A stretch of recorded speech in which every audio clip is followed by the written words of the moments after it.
இந்த நாளிலும் உலகம் முழுவதும் நம்முடைய ஆண்டவராகிய இயேசு கிறிஸ்துவின் உயிர்த்தெழுதலை கொண்டாடி கொண்டே இருக்கிறார்கள். அநேக புறஜாதிகள் கூட எனக்கு இந்த நாள் ஈஸ்டர் தின வாழ்த்துக்களை தெரிவித்தார்கள். அதை நான் நினைத்து புலங்காகிதம் அடைந்தேன், மிகுந்த மகிழ்ச்சி அடைந்தேன். ஏனென்றால் ஆண்டவராகிய இயேசு கிறிஸ்து உயிர் தெழுந்த போது அநேகருக்கு அவர் தரிசனமாகவில்லை. அதே போலதான் உயிர்த்தெழுந்த ஆண்டவர் ஏன் உயிர்த்தெழுந்தார் என்பதையும் இன்றைக்கு அநேகர் என்ன செய்யல, அறிய முடியவில்லை. அதை நான் காணும்படி என்னுடைய கண்களை, என்னுடைய மனக்கண்களை ஆண்டவர் திறந்தபடினால் நான் ஆண்டவருக்கு நன்றி செலுத்துகிறேன். உங்களுக்கும் நான் இதை ஞாபகப்படுத்த விரும்புகிறேன். இதை நீங்கள் கேட்கவில்லையானால் கவனமாய் கேளுங்கள், அல்லது உங்களுடைய மனதிலே இதை தெளிவாய் நீங்கள் புரிந்து கொள்ளுங்கள். எல்லா நாளையும் போல இல்லாம இந்த நாள்ல பேசப்படுகிற ஒவ்வொரு வார்த்தையை நீங்கள் உன்னிப்பாய் கவனித்து உங்களுடைய ஆத்துமாவிலே நீங்கள் விளங்கிக் கொள்வீர்களானால் உங்களுடைய வாழ்க்கை ஒரு நாளும் பஞ்சமே இல்லாத ஒரு வாழ்க்கையை நீங்கள் வாழ முடியும், வாழ வேண்டும் என்றுதான் தேவன் விரும்புகிறார். பிரியமானவர்களே, நாம் 1 கொரிந்தியர்களின் நிருபம் 15ஆம் அதிகாரம், 1 கொரிந்தியர் 15ஆம் அதிகாரம் 1 முதல் வாசிக்கலாம்.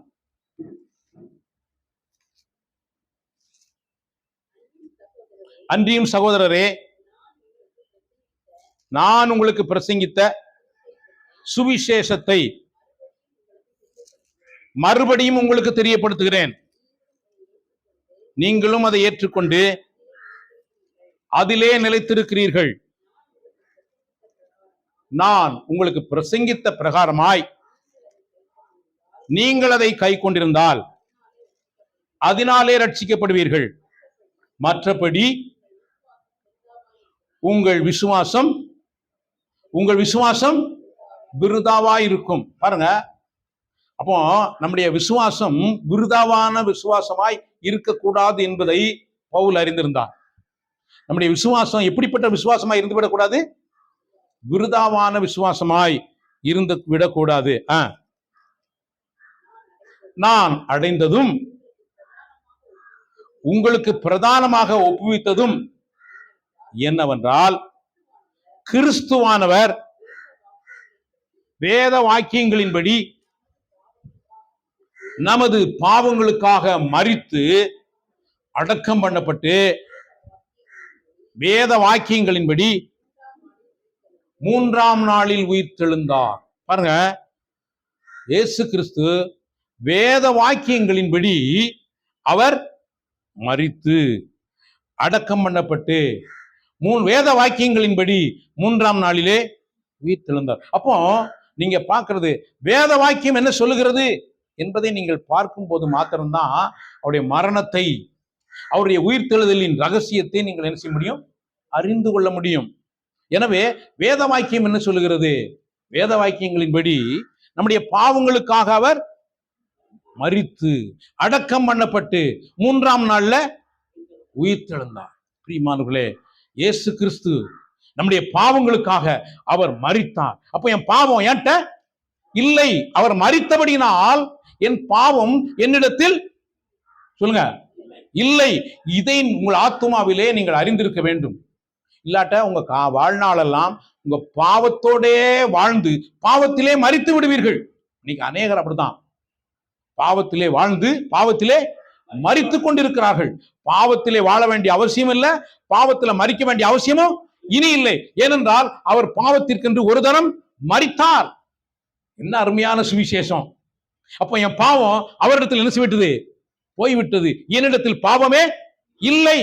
என்னுடைய கடன்களை எல்லாம் அவர் தீர்த்து விட்டார். இந்த அறிவை நீங்கள் அறிந்து கொண்டீர்களானால் உங்க வாழ்க்கையில சந்தோஷமாய் வாழலாம், மகிழ்ச்சியாய் வாழலாம், கம்பீரமாய் வாழலாம். என்கிட்ட என்ன இல்லை? பாவம் இல்லை. என்னுடைய பாவங்களை அவர் சுமந்து தீர்த்தார். இதை சொன்னார். குமாரனை கண்டு அவரிடத்தில் விசுவாசமாய் இருக்கிறவன் எவனோ அவன் பாக்கியவான். குமாரன் இந்த பூமிக்கு அதற்காகத்தான் வந்தார்.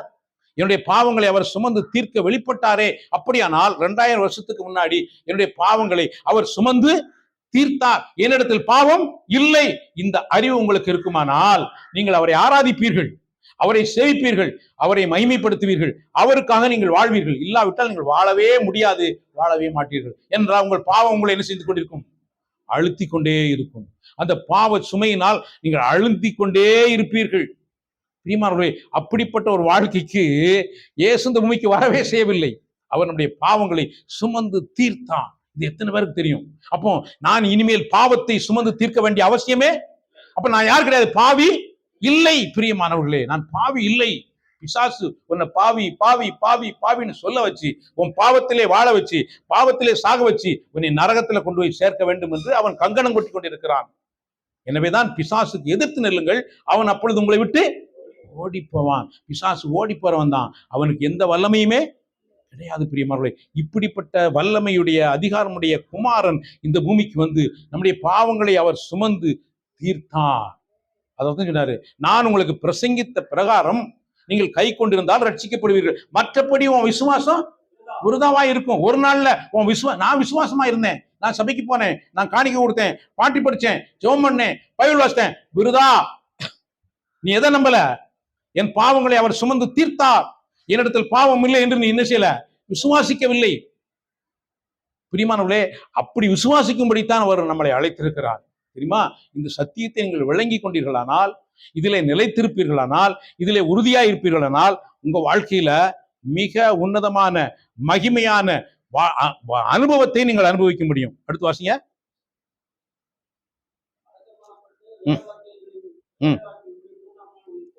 வேத வாக்கியங்களின்படி 3ஆம் நாள் உயிர்த்தெழுந்து. பிரியமானவர்களே, பாருங்க, ரோமர்கள் நிருபம் 4ஆம் அதிகாரம் 25 படிங்க. ரோமர் 4:25.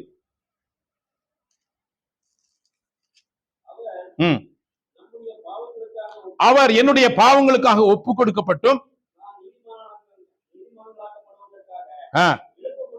அல்லேலூயா, அவர் எழுப்பப்பட்டது எதற்காய்? நான் நீதிமானாக்கப்படுவதற்காக எழுப்பப்பட்டு விட்டார். அப்ப அவர் எழுப்பப்பட்டதுனால் நான் யார்? அவ்வளவுதான் மேட்ரு. என் பாவம் அவர்கிட்ட போயிடுச்சு, இப்ப அவர் உயிரோடு எழுந்து விட்டார். அவர் உயிர் தெழுந்ததினால் நான் யாரு? நீதிமான். அப்போ ஈஸ்டர் எதை அறிவிக்கிறது? நான் நீதிமான் என்பதை அறிவிக்கிறது. அவர் உயிர் தெழுந்தார் என்பதை அறிவிக்கும் போதே இன்னொன்று சேர்த்து என்ன அறிவிக்க? நீதிமான் என்பதையும் அறிவிக்கிறது. பிரியமானவர்களே, ஒரு குற்றவாளிய சிறைச்சாலையிலிருந்து விடுதலை செய்யும்படி நீதிமன்றம் அறிவித்தா அவன் யார் இல்லைன்னு அறிவிக்க? அவன் குற்றவாளி இல்லை, அவன் குற்றவாளி இல்லை என்று அறிவிக்கிறது அவனை விடுதலை செய்யும் போது. தெரியுமா உங்களுக்கு? எனவேதான் இயேசு கிறிஸ்து நம்முடைய பாவங்கள், என் பாவம் இல்லைன்னு இல்ல, என் பாவத்தை எல்லாம் அவர் என்ன செய்தார்? சுமந்து தீர்த்து விட்டார். வசனம் சொல்கிறது. வசனத்தை விசுவாசிக்காமல் நீங்கள் யூகத்தை விசுவாசிப்பீர்களானால், அல்லது பிசாசு சொல்கிறதை விசுவாசிப்பீர்களானால், அல்லது பிரசங்கியார் சொல்வதை விசுவாசிப்பீர்களானால், நீங்க அவரை விசுவாசிக்க முடியாது. யாரை விசுவாசிக்க முடியாது? தேவனுடைய குமாரனை விசுவாசிக்கவே முடியாது. எவன் ஒருவன் வேத புத்தகத்துல என்னை குறித்து என்ன எழுதியிருக்கிறது என்பதை விசுவாசிக்கிறானோ அவன் ஒரு காலம் ஏமாற்றப்படவே மாட்டான், வஞ்சிக்கப்படவே மாட்டான். இல்லாவிட்டால் முற்றிலும் அவன் வஞ்சிக்கப்பட்டவனாய் மாறிவிடுவான். பாருங்க, வேத வாக்கியத்தின்படி அவர் நம்முடைய பாவங்களுக்காக ஒப்பு கொடுக்கப்பட்டும் நான் நீதிமானாக்கப்படுவதற்காக எழுப்பப்பட்டும் இருக்கிறார். அப்போ ஈஸ்டருடைய செய்தி என்ன சொல்லுவாப்பா? நான் நீதிமானாக்கப்பட்டேன், நான் நீதிமானாக்கப்பட்டேன். இதுதான் ஈஸ்டருடைய செய்தி. ஒவ்வொரு நாளும் எனக்கு ஈஸ்டரை தவிர வருஷத்துல ஒரு நாள் மட்டும் எனக்கு ஈஸ்டர் இல்ல, எனக்கு ஒவ்வொரு நாளும் ஈஸ்டர். தெரியுமா உங்களுக்கு? என்ன? உயிர்த்தெழுந்த ஆண்டவர் என்னோடு கூட இருக்கிறார். இந்த அறிவு இல்லாம நீங்க இங்க வந்து பிரயோஜனமே கிடையாது. இந்த செய்தியை காட்டி பிரயோஜனமே கிடையாது. என் கூட வாழ்ந்தாலும் பிரயோஜனமே இல்ல. ஏன்னா நீதிமான் என்ற அறிவே உனக்கு இல்லை அப்படின்னா நீ உனக்கு என்ன கான்செப்ட் இருக்கும்? பாவின்ற கான்செப்ட் இருக்கும். நீ பாவி என்னதான் செஞ்சுட்டு இருப்ப? அவ்வளவுதான். அப்ப உன் எண்ணம் எப்படியோ அப்படி போதான் உன் வாழ்க்கை அப்படின்னு உலகத்தாரே சொல்லலாம் இல்லையா?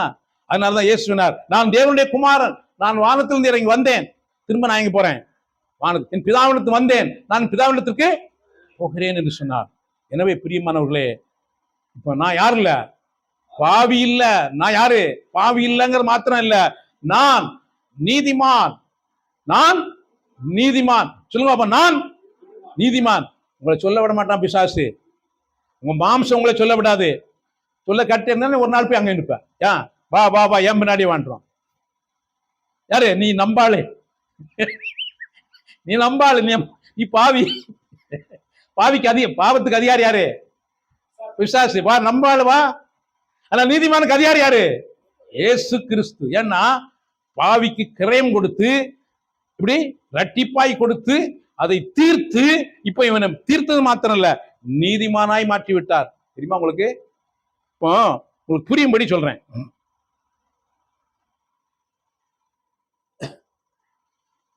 இது என்னது? இது என்னது? இது என்னது? ஒரு கப்பு. இந்த கப்பை கடைக்கு போறேன், இந்த கடையில இருக்குது. அந்த கடையில இருக்கும்போது 1 லட்சம் ரூபாய் சொல்றான். இந்த கப்பு விலை 1 லட்சம். வாப்பா,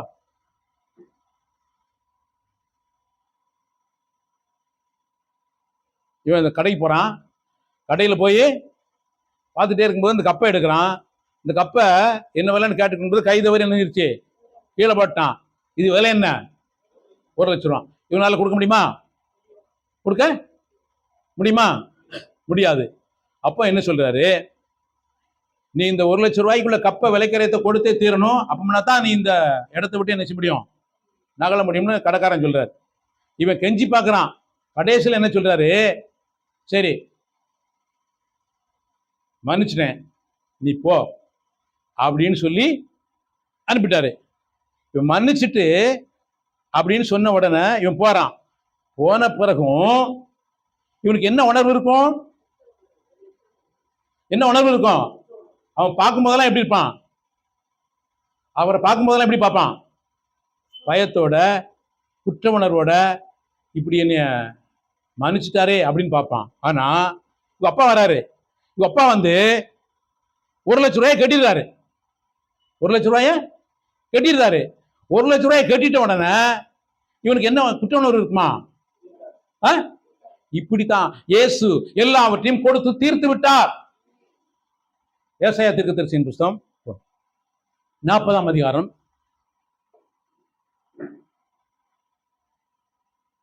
ஏசாயா 40 ஒன்று படிங்க.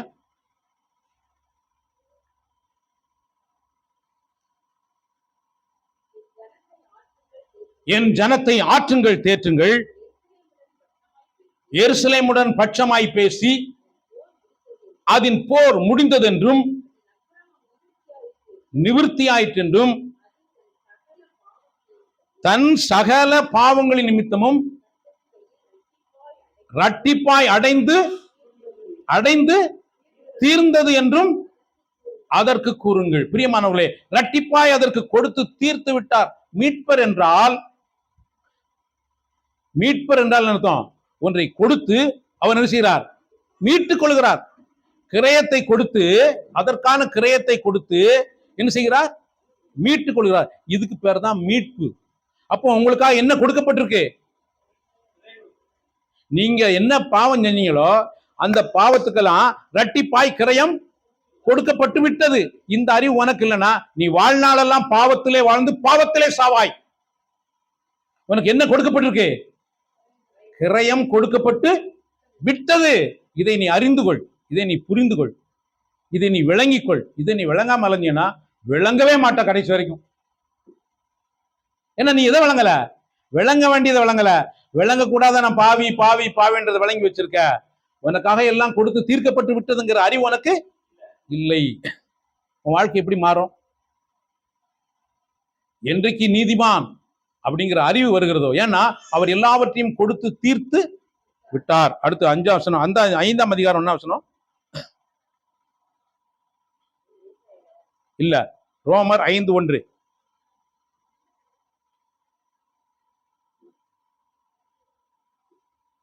ரோமர் 5:1.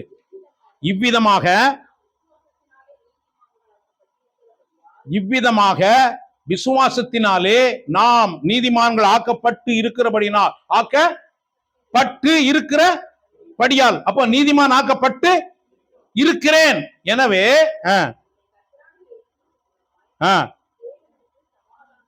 அப்போ நீதிமான் என்ற அறிவு இல்லைன்னா உனக்கு என்ன இருக்காது?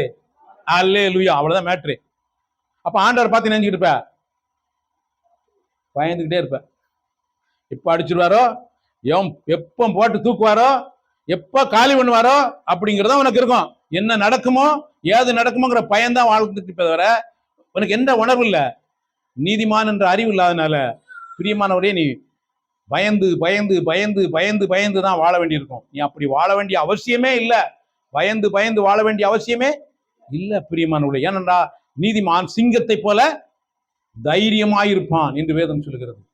அப்ப நீதிமான் விரும்புகிறது அவனுக்கு என்ன செய்யப்படும்? கொடுக்கப்படும் என்று சொல்லப்படுகிறது. எனவே நம்முடைய வாழ்க்கையில இது எப்படி நடந்துச்சான்?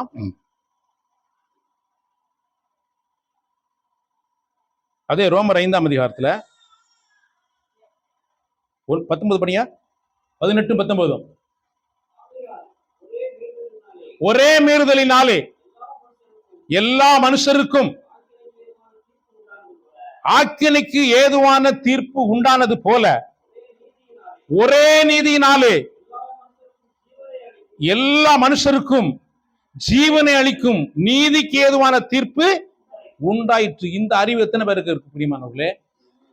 ஒரே மனுஷனுடைய மீறுதலினாலே, ஒரே மீறுதல், ஒரு மனுஷனுடைய மீறுதல் சொல்லல, ஒரே மீறுதல். பனிய மரத்திலிருந்து பறித்து புசித்தான். இந்த ஒரு மீறுதல் தான். இந்த ஒரு மீறுதல்னால எல்லா மனுஷருக்கும் ஆக்கினைக்கு தீர்ப்புக்கு ஏதுவான தீர்ப்பு உண்டானது போல ஒரே நீதியினால எல்லா மனுஷருக்கும் ஜீவனை அளிக்கும் நீதிக்கு ஏதுவான தீர்ப்பு உண்டாயிற்று. இதை எத்தனை பேர் ஆமேன், நான் இதுல வரேன், இந்த கேட்டகரியில வரேன் அப்படின்னு நீ விசுவாசிக்கும் போது, அதான் சொன்னார், என்னை விசுவாசிக்கிற ஒருவன் அவனுக்கு தான் இந்த நீதிக்கு ஏதுவான தீர்ப்பு பலிதமாகும். பிரியமானவர்களே, விசுவாசிக்காதவனுக்கு இது பலிதமே ஆகாது. ஏன்னா நம்பலையா, நம்பாதவனுக்கு தேவன் ஒண்ணு செய்யவே முடியாது. அடுத்து,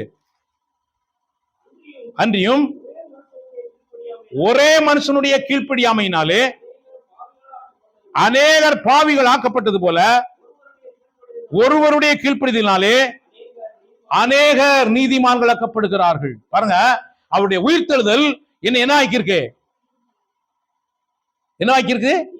நீதிமான் ஆக்கியிருக்கிறது. இதை அறிந்தவன் பாக்கியவான், இதை உணர்ந்தவன் பாக்கியவான், இதற்கு நன்றியா இருப்பவன் அதை விட பாக்கியவான். அறிஞ்சிருக்கீங்களா? உணர்றீங்களா? இதுக்கு நன்றியா இருக்கீங்களா? ஆண்டவர் என்னை நீதிமான் ஆக்கி விட்டார். இந்த அறிவே இல்லைன்னா நீ நன்றியா இருக்கவே முடியாது. நான் யாருங்கிற அறிவு, என்னை எப்படி ஆக்கியிருக்கிறார் அப்படிங்கிற அறிவு இல்லைன்னா அவன் என்ன செய்ய முடியாது. பிரியமானவர்களே, நீங்கள் நீதிமானாக்கப்பட்டிருக்கிறீர்கள் என்ற அறிவு உங்களுக்கு அவருடைய உயிர்த்தெழுதலின் மூலமாய் உண்டாயிருக்கிறது என்று நீங்கள் அறியாமல் வாழ்ந்து என்ன பிரயோஜனம்? செல்வமாய் வாழ்ந்து என்ன பிரயோஜனம்? ஆரோக்கியமாய் வாழ்ந்து என்ன பிரயோஜனம்? அல்லது தரித்திரமாய் வாழ்ந்து என்ன, அதனால் என்ன பயன்? அன்றைக்கு வாழ்ந்து. அதனால பிரியமானவர்களே, நீ எப்படி வாழ வேண்டும் என்றால், நான் நீதிமான் என்ற சொல்லப்போனா திமிர்ல வாழணும்னு நான் சொல்ல வரேன். எப்படி வாழணும்? நீதிமான் என்ற திமிர் இருக்கணும். எதனால? அவர் எனக்காய் மரித்தார். தெரியுமா? ஏன் சுயநீதினா திமிர் வேற. நான் நீதிமான் அப்படின்னு என்னுடைய சுயநீதியில திமிரா இருப்போம்னா தேவனை எதிர்த்து இருப்பார். ஆனால் அவர் எனக்கு கொடுத்த நீதினா அவர் மிகுந்த சந்தோஷப்படுவார். தெரியுமா? என் நீதியை பெற்றுக்கொண்டு அப்படின்னு மகிமை யாருக்கு செலுத்துவான்? தேவனுக்கு மாத்திரமே ஆனா சுயநீதிக்காரன் மகிமையை கர்த்தருக்கு செலுத்தவே மாட்டான். ஏன்னா அவன் சுயநீதி அவனுக்குரியது. நான் நீதிமான் அவன் மேன்மை பாராட்டுவான். நான் நீதிமான் நான் மேன்மையை பாராட்டுவதற்கு இல்லை, என்னை நீதிமானாக்குகிறவர் சமயமாய் இருக்கிறார். தெரியுமா உங்களுக்கு? இப்படிப்பட்ட வாழ்க்கையை அந்த பூமியில வாழ்வதற்குத்தான் இயேசு மரித்து அடக்கம் பண்ணப்பட்டு 3ஆம் நாள் என்ன செஞ்சாரு? உயிர்த்தெழுந்தார். பிரியமானவருடைய அவருடைய உயிர்த்தெழுதல் என்னை நீதிமான் ஆக்கிற்று. அவருடைய உயிர்த்தெழுதல் என்னை நீதிமான் ஆக்கிற்று. இந்த அறிவு உங்களுக்கு வரும்போது 24 மணி நேரம் நீ யாரா இருப்ப? நீதிமானாவே வாழ்வாய், நீதிமானாவே வாழ்வாய். நீ மரித்தாலும் நீதிமானாவே மரிப்பாய். இப்படி மறிக்கிறவன் அவனுடைய மரணம் கர்த்தருடைய பார்வைக்கு எப்படி இருக்கும்? அருமையாயிருக்கும். பிரியமானவர்களே, இப்படிப்பட்ட வாழ்க்கையை கல்வாரி சிலுவையிலே அவர் நமக்கு சம்பாதித்து கொடுத்த மாத்திரம் இல்ல, இதுதான் கிருபை. இதுக்கு பேர் என்ன பேரு? இது பேர் தான் கிருபை. இதை நீ விலை கொடுத்து சிலுவை எடுத்து நீ வாழவே முடியாது. சிலுவை எடுத்து வாழ்ந்து நீ இந்த வாழ்க்கையை வாழ்ந்துருவியா? அப்படி வாழ்ந்த ஒரு நபரை சொல்லுவாப்பான், இப்படி என்னுடைய நீதியினால நான் வாழ்ந்து விட்டேன் அப்படின்னு சொல்லக்கூடிய ஒரு நபரை சொல்லு. என்ன வேதம் சொல்லுகிறது? எபேசியர் இருப்போம் 2ஆம் அதிகாரம் 8-9 மணியா. கிருபையினாலே விசுவாசத்தை கொண்டு ரட்சிக்கப்பட்டீர்கள். இது உங்களால் உண்டானதல்ல, இது தேவனுடைய ஈவு. ஒருவரும் யாரு? ஒருவரும் பெருமை பாராட்டக்கூடாதபடிக்கு இது கிரியைகளினால் உண்டானது அல்ல. இது கிரியைகளினால் உண்டானது அல்ல. உன் கிரியை கொண்டு போய் நான் நீதிமான் போகவே முடியாது. ரோமர்கள் இருப்போம்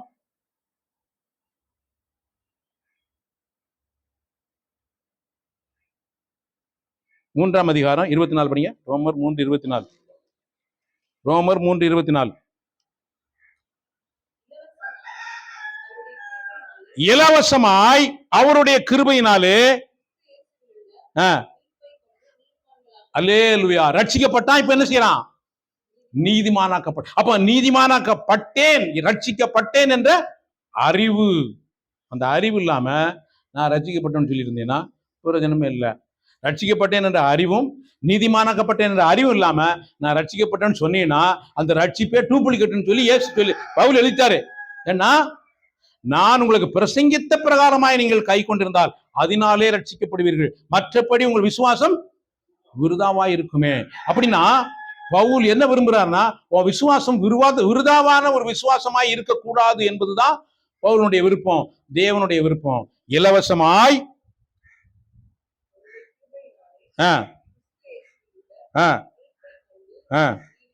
நீதிமான்களாக்கப்படுகிறார்கள் இலவசமாய். அப்போ அவர் உயிர்த்தெழுதலினால் நான் நீதிமானாக்கப்பட்டேன் என்பது எப்படி வருது? இலவசமாய் வருகிறது. அது எல்லாருக்கும் ஒண்ணுதான். உலகத்துல எந்த மனுஷனுக்கும் வித்தியாசமே கிடையாது. எல்லாரும் ஒண்ணுதான் பிரியமானவர்களே. இதைத்தான் இப்படித்தான் தம்முடைய ராஜ்யம் இருக்க வேண்டும் என்று அவர் விரும்புகிறார். அவருடைய ராஜ்யத்துல எல்லாரும் ஒண்ணுதான் தெரியுமா? அவருடைய ராஜ்யத்துல எல்லாரும் ஒண்ணுதான். ஏன்னா எல்லாருடைய கால்களையும் அவர் கழுவி இருக்கிறார். எல்லாருடைய அப்ப எல்லாரும் கால்களையும் இப்படித்தான் இருக்கும். எல்லாருக்கும் ஒண்ணுக்கு மட்டும் லேசா கழுவி இருப்பாரா? எல்லாருக்கும் ஒண்ணு தான் கழுவி இருக்கிறாரு. ஆனா இன்னைக்கு எல்லாரும் அவரை பெரிய பரிசுத்தவானும், இவர் கொஞ்சம் பரிசுத்தவான் கம்மியாகவும், இவர் அதை விட பரிசுத்தவான் கம்மியா இப்படியே பார்த்துட்டு இருக்காங்க. அடாடா பாவியோட இது எவ்வளவு நாளைக்கு தொடரும்? எவ்வளவு நாளைக்கு தொடரும்? இவர் பெரிய முப்பரு, இவர் சின்ன முப்பரு, இவர் ஐயர்வாளு, இவர் பாஸ்டரு, இவர் உடன் முப்பரு, இப்படிலாம் அங்க கிடையாது. அங்க எல்லாரும் ஒண்ணுதான். யாத்திராமம் 30:15 படிங்க.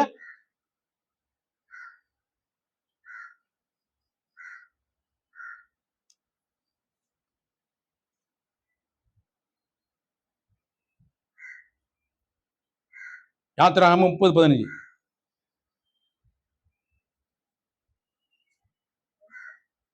யாத்திராகமம் 30:15. உங்கள் ஆத்துமாக்களுக்காக வேதம் சொல்லுகிறது பாவ நிவர்த்தி பண்ண முடியுமா? பாவம் எங்க இருக்கு? பாவம் எங்க இருக்கு? இவங்க எல்லாம் எங்க பாத்துக்கலாம்? இவங்க எங்க பாத்துக்கலாம்? ஆனா வேதம் என்ன சொல்லுது? எவனா எங்கேயாவது பிரச்சனை கிடைக்கல. அப்போ பாவ நிவர்த்தி எதுக்காக? ஆத்மாவுக்காக. அப்ப ஆத்மாவில பாவ நிவர்த்தி ஆயிட்டு ஆத்மாவில நான் நீதிமான் என்ற அறிவு உனக்கு வருமானால் நீ உண்மையாலே நீதிமான். இந்த அறிவு இல்லைன்னா மிருகத்துக்கும் உனக்கு எந்த வித்தியாசமும்? அதுக்கு ஆத்மா இருக்கா? அது ஆத்மா குறித்த அறிவு இருக்கா? உனக்கும் ஆத்மாவுக்கு குறித்த அறிவு இல்லைன்னா நீ உனக்கும் அதுக்கு என்ன வித்தியாசம்? எனவே அதுவும் 6ஆம் நாள் தான் உண்டாக்கப்பட்டது, நீயும் 6ஆம் நாள் தான் உண்டாக்கப்பட்ட. அப்போ யார் தன்னுடைய ஆத்மாவை குறித்த அறிவுள்ளவனாய் இருக்கிறாரோ அவன் தேவனுடைய சாயலாய் உண்டாக்கப்பட்டவன். எவன் ஆத்மாவை குறித்து அறிவில்லாது இருக்கிறானோ அவன் மிருகத்தின் சாயலில் உண்டாக்கப்பட்டவன். இதுதான் நான் வைத்திருக்கிற பார்வை. வேதம் சொல்லுகிற பார்வை என்று நான் சொல்லவில்லை. நான் இப்படி பார்க்கிறேன். புரியுதா? எனவே ஆத்துமாக்களுக்காக பாவ நிவர்த்தி செய்யப்படும்படி. அப்ப எல்லா ஆத்துமாக்களுக்கும் என்ன தேவைப்படுது? பாவ நிவர்த்தி தேவைப்படுது. அது பணக்காரனா இருந்தாலும் ஏழையா இருந்தாலும் அரை சேக்கல் தான். அப்ப ரெண்டு பேரும் ஒண்ணுதான். ரெண்டு பேரும் ஒண்ணுதான், அங்க வித்தியாசமே இல்ல. இப்படிப்பட்ட ராஜ்யம் தான் தேவனுடைய ராஜ்யம். மற்றதெல்லாம் பிசாசனுடைய ராஜ்யம் அல்லது உலகத்தின் ராஜ்யம்.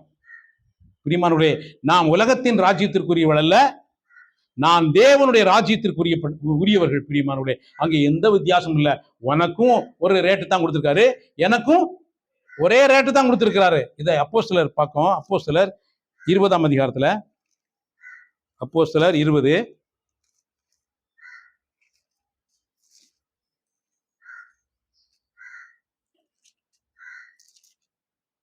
28. ஆகையால் உங்களை குறித்தும் தேவன் தம்முடைய சுய ரத்தத்தினாலே சம்பாதித்து கொண்ட தமது சபை. அப்ப அவருடைய சபை யாரு? அவருடைய சபைங்கிறது என்னது? அவருடைய சுய ரத்தத்தினாலே சம்பாதித்து. யார் சம்பாதித்து கொண்டது? ஊழியக்காரனா, பாஸ்டரா, மூப்பரா, அல்லது ஒரு சபையா? இயேசு அவருடைய சுய ரத்தத்தினாலே சம்பாதித்து கொண்ட தமது சபை. அப்ப அவருடைய சபையை எப்படித்தான் சம்பாதித்து கொண்டாரு? அவருடைய இதுல உன் பங்கு என்ன இருக்கு? உன் பங்கு ஏதாவது இருக்கா? ஒண்ணுமே இல்லை. இப்படியே அவர் என்னை சம்பாதித்து கொண்டார். பிரியமானவர்களே, கிறிஸ்தவ வாழ்க்கை உலகத்துல எல்லா இடத்துலையும் விட மிக உயர்ந்ததும் இந்த கிறிஸ்தவ மார்க்கம் தான். மிக எளிமையானதும் இந்த கிறிஸ்தவ மார்க்கம் தான். பிரியமானவர்களே, அவர் சுய ரத்தத்தினாலே என்னை சம்பாதித்து கொண்டார். எப்படி சம்பாதித்து கொண்டாரு? என் பாவத்தை எல்லாம் அவர் சுமந்து தீர்த்தார். அடுத்து அவர் உயிர் தெழுந்தபடியினால் என்ன ஆக்கிவிட்டார்? நீதிமானாக்கி விட்டார். இதுக்கு நீ எந்த கிரையாவது கொடுக்க முடியுமா? ஏதாவது எதனால கிரயம் கொடுக்கப்பட்டிருக்கிறது? எது? இயேசு கிறிஸ்துவினுடைய சரீரம், அவருடைய ரத்தம், அவருடைய ஆவி, மூன்றும் கிரயமாய் கொடுக்கப்பட்டிருக்கிறது. எனவேதான் நீ ஒன்னும் கொடுக்க முடியாது. நீ ஒன்னும் கொடுக்க முடியாததுக்கு காரணம் என்னன்னா, இயேசு கிறிஸ்துவின் ரத்தம், இயேசு கிறிஸ்துவின் சரீரம், இயேசு கிறிஸ்துவின் ஆவி, மூன்றும் உன் ஆத்மாவுக்கு ஈடாய் கொடுக்கப்பட்டிருக்கிறது. இது என்னைக்காவது யோசிச்சு பார்த்திருக்கீங்களா?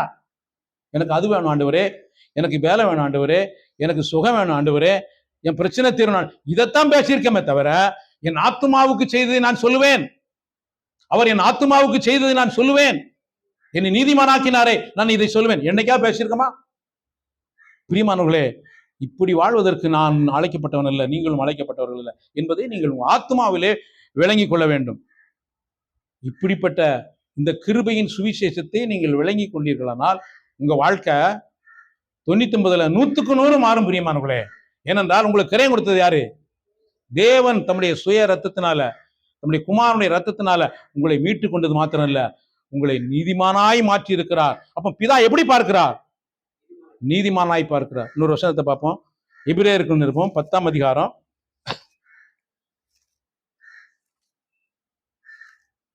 எபிரேயர் 10:10-14 வரை படிங்க. இயேசு கிறிஸ்துவினுடைய சரீரம் எத்தனை தடவை? ஒரே தரம் பலியிடப்பட்டதினால் பரிசுத்தமாக்கப்பட்டு இருக்கிறோம். அங்க பார்த்தோம், அவருடைய உயிர்த்தெழுதல் உன்னை நீதிமானாக்கி இருக்கிறது. அவருடைய அவர் சரீரம் பலியிடப்பட்டதினால் நான் யாராக்கப்பட்டிருக்கேன்? பலியிடப்பட்டதினால், பலியிடப்பட்டதினால் பரிசுத்தமாக்கப்பட்டவன், உயிர்த்தெழுந்ததினால் விளங்குதா? நீ நீதிமாக ஆக முடியாது. அதாவது கருவாடை எத்தனை தடவை கழுவினாலும் என்னதான்? கருவாடு தான், தெரியுமா? ஒன்ன நீ கழுவி சுத்தமாக்கவே முடியாது. இதை புரிஞ்சுக்கோ. நீ அப்படி செஞ்சேன்னா நீ யாருன்னு சொல்லு தெரியுமா? ஏசாயா 66:17 படிங்க. ஏசாயா 66:17.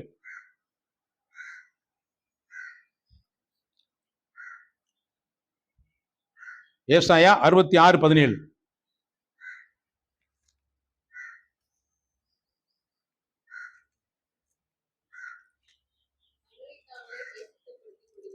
தங்களை தாங்களே பரிசுத்தப்படுத்திக் கொள்கிறவர்களும்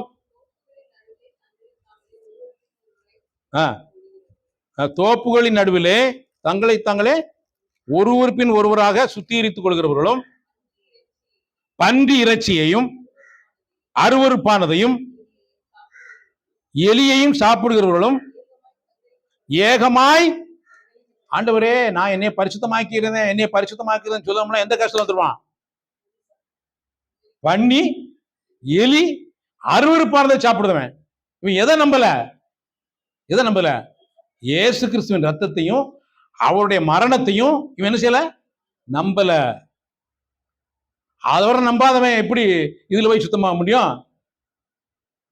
தங்களை தாங்களே பரிசுத்தப்படுத்திக் கொள்கிறவர்களும், தோப்புகளின் நடுவிலே தங்களை தாங்களே ஒருவரின் ஒருவராய் சுத்திகரித்துக் கொள்கிறவர்களும், பன்றியிறைச்சியும் அருவருப்பானதையும் எலியையும் சாப்பிடுகிறவர்களும் ஏகமாய் சங்கரிப்படுவார்கள் என்று கர்த்தர் சொல்றார். ஏன்னா நான் அவர்கள் கிரியைகளையும் அவர்கள் நினைவுகளையும் அறிந்திருக்கிறேன். ஹலோ, இத உன் கிரியையும் உன் நினைவும் எனக்கு தெரியும். நீ போய் ஆண்டவரே நீ சுத்தமாக்கும், ஆண்டவரே நீ சுத்தமாக்கும், நான் பாவம் பண்ணிட்டேன், சரி சுத்தமாக்கும் அப்படின்னு சொல்லிட்டு இருந்தீங்கன்னா நீ அடுத்து என்ன பிளான் பண்ணிருக்கன்னு எனக்கு தெரியும். ஒண்ணு சொல்லுங்க, இயேசுவின் ரத்தத்தினால் பரிசுத்தமாக்கப்பட்டவனும் அவருடைய மரணத்தின் உயிர்த்தெழுதலின் மூலமாய் நீதிமானாக்கப்பட்டவனும் அவன் பாவம் செய்யவே மாட்டான். பாவம் செய்ய முடியாது. அவனால தங்களை தாங்களே பரிசுத்துக் கொள்ளுவன் அடுத்து என்ன பிளான் பண்ணலாம்னு யோசிப்பான். அடுத்த எப்படி கெடுக்கலாம், அடுத்து எப்படி சுருட்டலாம், இதைத்தான் யோசிப்பானே தவிர அவன் பரிசுத்தமாய் வாழவனுக்கு முடியவே முடியாது. வேதம் சொல்லுகிறது என்னென்றால் எல்லார் மேலும் இரக்கமாக இருக்கத்தக்கதாக வாசிப்போம். ரோமர்கள் நிறுவம்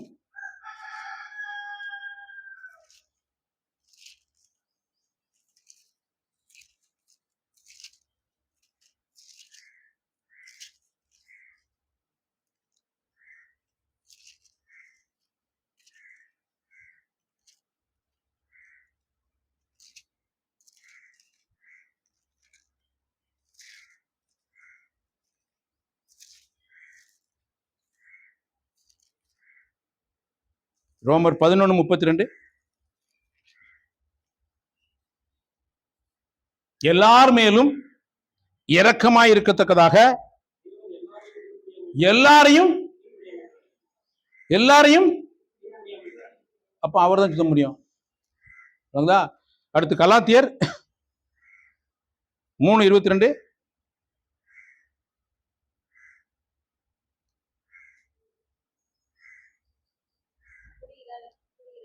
இயேசு கிறிஸ்துவை பற்றும் விசுவாசத்தினாலே பலிக்கிற வாக்குத்தத்தம் விசுவாசம் உள்ளவர்களுக்கு அளிக்கப்படும்படி வேதம் எல்லாரையும் ஏகமாய் பாவத்தின் கீழ் அடைத்து போட்டது. அப்போ இயேசு கிறிஸ்துவின் ரத்தத்தினால் நான் நீதிமானாக்கப்பட்டேன், பரிசுத்தமாக்கப்பட்டேன் அப்படிங்கிறத விசுவாசிக்காத ஒருத்தன் எதுக்குள்ளதான் இருப்பான்? பாவத்துக்குள்ளதான். அவனை அடைச்சி வச்சது யாரு? வேதமே உன்னை அடைச்சி வச்சிருக்கோம். நீ போய் என்ன சுத்தி இருக்கலாம், ஆனா நீ எந்த கேட்டகரியில வந்து சேருவ? எலியையும் பன்றி இறைச்சியும் சாப்பிடுகளாக இருப்பீர்கள். பிரியமானவர்களே, இந்த கேட்டகரியில வராதபடிக்கு தேவன் என்னை பரிசுத்தமாக்கி இருக்கிறார், தேவன் என்னை நீதிமானாக்கி இருக்கிறார். அவருடைய ரத்தத்தினால நான் பூரணப்படுத்தப்பட்டிருக்கிறேன். எபிரேயர் 10:14 படிங்க. எபிரேயர் 10:14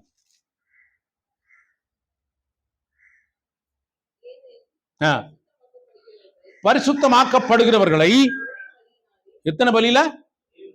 அப்ப இவன் போய் தனம் போய் என்னை சுத்தி இருக்கப்பனா ஒரே பலினால என்றென்றைக்கும். அப்ப என்னென்னைக்கும் எப்படி இருப்பான்? இவன் போய் ஆண்டவரே என்னை கழுவான். அப்ப இவன் இதுல எதனால கழுவப்படல? அங்க இயேசுவின் ரத்தத்தினால கழுவப்படல. இவன் சுயநீதினால கழுவப்பட்டிருக்கான், இவன் சுய பக்தினால நடந்துகிட்டு இருக்கான். இவனுக்கு அவனுக்குள்ள வித்தியாசம் அப்படி மலைக்கும் மடுவுக்கும் உள்ள வித்தியாசத்தை போல இருக்கும். அப்போ அவன் எப்பொழுதும் தேவ சமூகத்துல வாழ்வான். யார் தெரியுமா?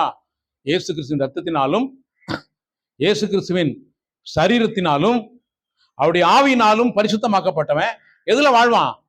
எப்போதும் தேவ பிரசன்னத்துல அவன் வாழ்வான். வழங்குதா உங்களுக்கு?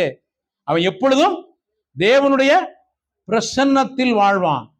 அந்த பிரசன்னத்துல வாழ்கிற வாழ்க்கை அவ்வளவு இன்பமானது, அவ்வளவு மதுரமானது, அவ்வளவு இனிமையானது. பிரியமானவர்களே, அதற்குத்தான் அவர் பரலோகத்தை விட்டு பூலோகத்திற்கே இறங்கி வந்தார்.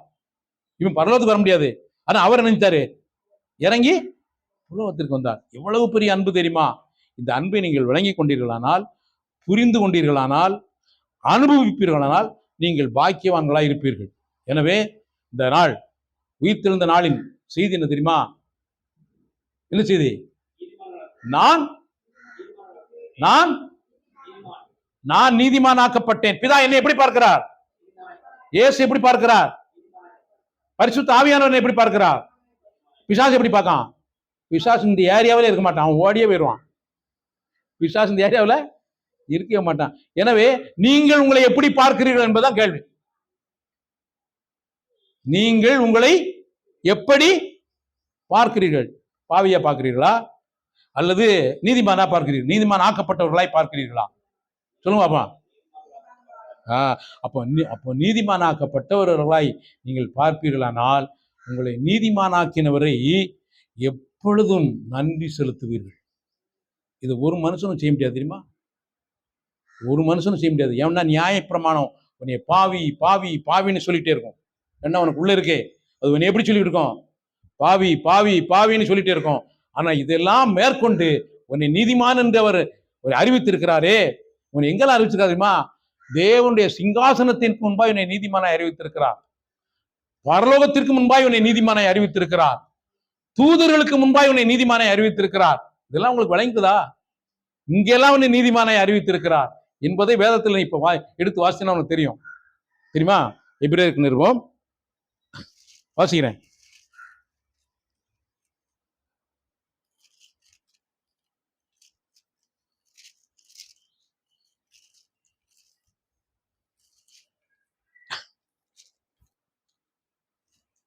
எபிரேயர் 12ஆம் அதிகாரம்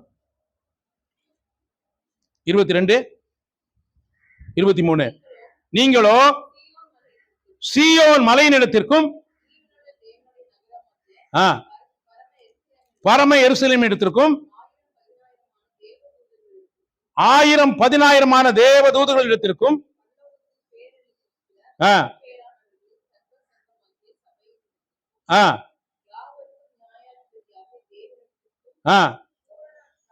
பூரணர் ஆக்கப்பட்ட நீதிமான்களுடைய ஆவியிடத்திற்கும்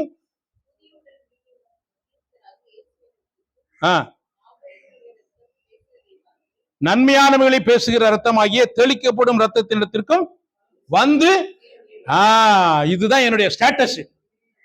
இதுதான் என்னுடைய, நான் பூமியிலே வாழ்ந்தாலும் என்னுடைய ஸ்டேட்டஸ் இதுதான். உங்களுக்கு தெரியுமா இந்த ஸ்டேட்டஸ்? எத்தனை பேருக்கு இந்த ஸ்டேட்டஸ் தெரியும்? என் ஸ்டேட்டஸ் இதுதான், தெரியுமா? இப்படிப்பட்டவன் இந்த பூமியில அவர் எப்படி சப்போர்ட் பண்ணார் தெரியுமா?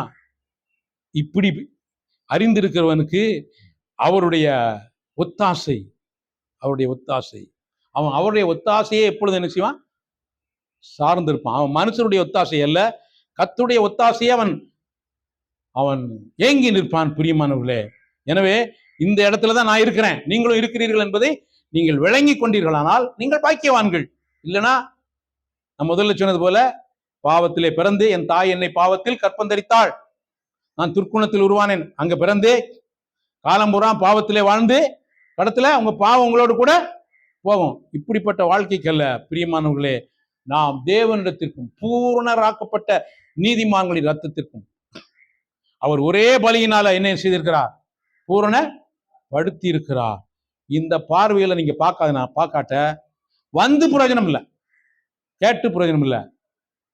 விசுவாசிக்காம இதை அனுபவிக்காம நீங்க கேட்டு பிரயோஜனமே இல்லை. ஏன்னா தேவன் உங்களை நீதிமான்களாய் மாற்றி இருக்கிறார், நீதிமான்களாய் பார்க்கிறார். எனவே இந்த வாழ்க்கையை இந்த உயிர்த்தெழுந்த நாளிலே நீங்கள் புரிந்து கொள்வீர்களானால் இதுதான் நிரந்தரமான ஸ்டேட்டஸ்.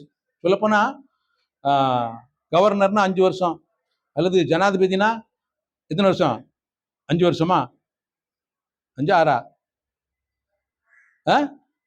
ராஜ்யசபா உறுப்பினர்னா எத்தனை வருஷம்? முதல்வர்னா. ஆனா இந்த ஸ்டேட்டஸ் மாறவே மாறாதது, அப்படித்தான் இருக்கு.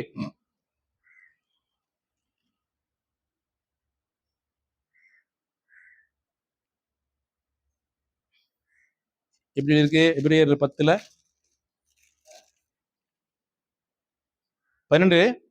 இவரோ பாவங்களுக்காக ஒரே பலியை செலுத்தி என்றென்றைக்கும் தேவனுடைய வலது வாரிசத்தில் உட்கார்ந்து, என்றைக்கும் என்ன, என்றென்றைக்கும் தேவனுடைய வலது வாரிசத்தில் உட்கார்ந்து இனி தம்முடைய சத்துருக்களை பாதப்படியாக்கும் வரைக்கும் காத்து கொண்டிருக்கிறார்.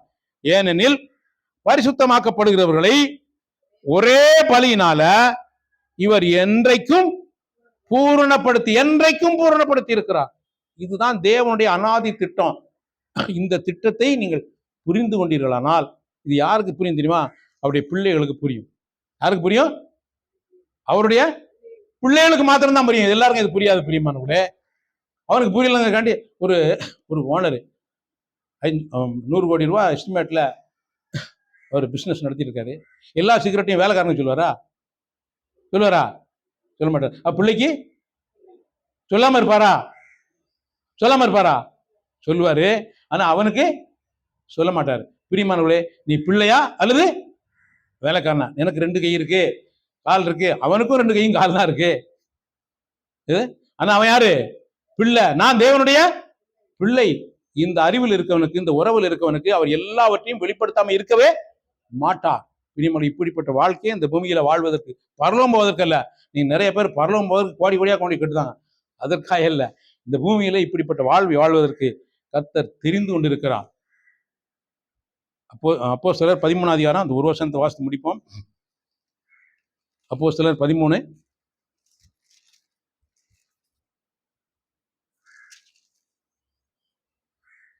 48 படிங்க. 13:48.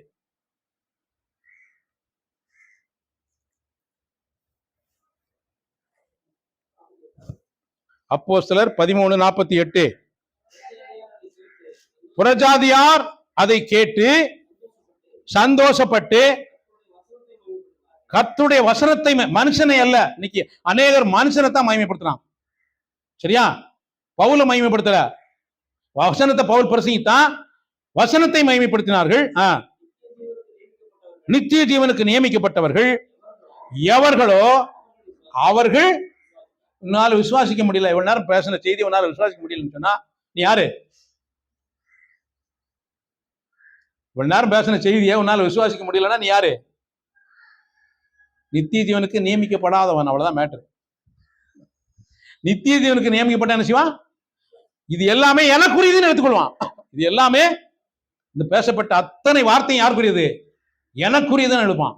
நமக்குரியதுன்னு அவன் சொல்லவே மாட்டான். எனக்குரியது. எனக்கு பிரியமானவர்களே, இப்படிப்பட்ட வாழ்க்கையை வாழ்வதற்கு இந்த பூமியில தேவன் அளவற்ற அவருடைய ஐஸ்வர்யத்தை தந்திருக்கு. அவருடைய ஐஸ்வர்யம் எப்படிப்பட்டதுன்னு சொல்லிருக்கு. எபேசியர் 1:7 படியா.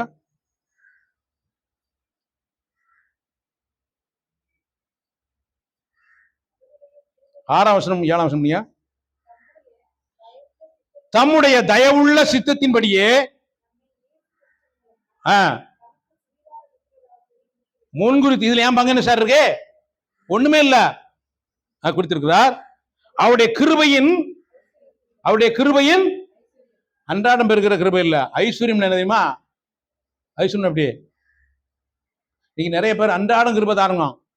ஆனா அது அங்க என்ன இருக்கு? நீ கிருபையில் அன்றாடம் கிருபை வாங்கி வாழ போறியா? கிருபையின் ஐஸ்வர்யத்தில் வாழ போறீங்களா? நாமெல்லாம் கிருபையின் ஐஸ்வர்யத்தில் வாழ்கிற ஆளு. அன்றாடம் காட்சி இல்ல தெரியுமா உங்களுக்கு? இப்படி அவருடைய கிருபையின் ஐஸ்வர்யத்தின்படியே அவருடைய, நீங்க பைபிளர் ஒரு நாளும் படிக்கிறது இல்லைன்னு நினைக்கிறேன்.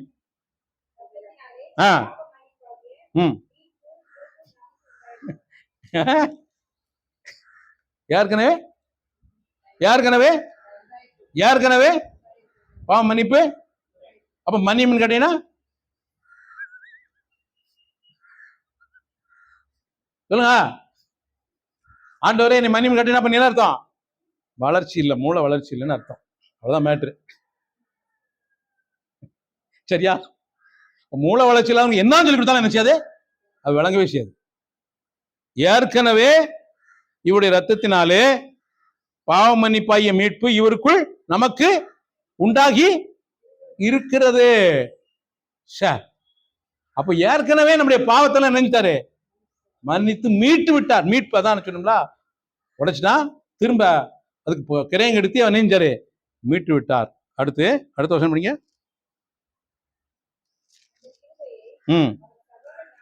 சகல ஞானத்தோடும் புத்தியோடும் பெருக பண்ணினார்.